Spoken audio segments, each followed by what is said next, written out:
Hey, what's up? Tangan ng pangit yun.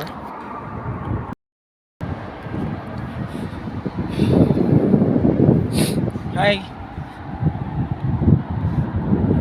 It's very cold morning here. It's not morning. It's 12 noon. It's 12 noon and it's like you are in a walk-in cooler like that. Look at that view. Charot-charot lang. So,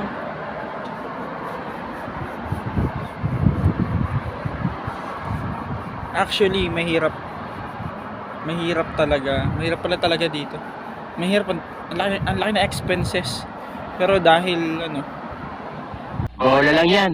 dahil may mga Pinoy na napagdaanan nila yung mga bagay na napakahirap talaga. Sobrang generous nilang lahat. Kasi ngayon temporarily nakatira ako sa dito mga Pinoy na kasama ko sa trabaho. Sobrang generous nila, wala akong masasabi. So temporary lang ako dito hanggang makalipat kami dun sa unit talaga namin. As in, pagdating namin para kaming nasa Pinas, sobrang what do you call this? Ayun nga, sobrang bait nila. Wow naman! Wow! Wow! Very good. Very. So ngayon nandito ako sa pang 6th floor apartment na doon sa temporary na tinitira ko dito. Diyan lang. Lumabas lang ako dito sa parang balcony. Yan, dito ako ngayon. Sobrang ganda ng view. Perfect. Kaso ang ganda rin ng bayad syempre.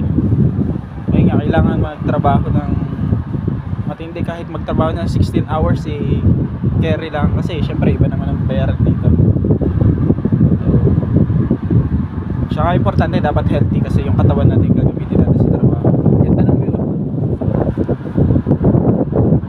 I'm not sure if that is the Okanagan Lake. Hindi ako sure ha. Yeah. Siguro paglipat namin dito lang kami sa 5th floor, malapit lang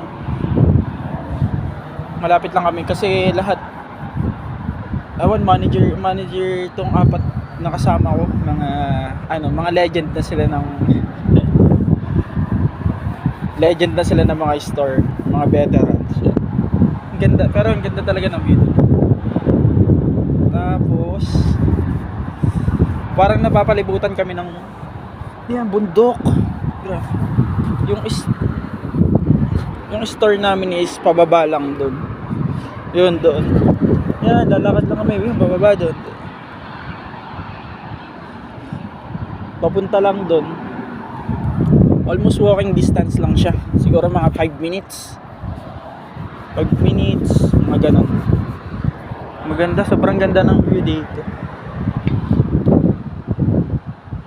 Chill lang. So next time lapitan natin yung magagandang view pag may time na. Pero sa ngayon focus muna kasi nag-aaral ako ng restaurant basic and mga station. So focus muna tayo sa mga simpleng bagay kasi yun yung kailangan, mga foundation ng trabaho.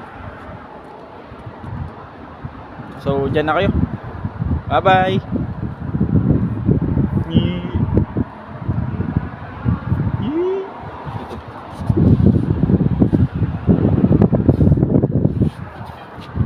Bye guys.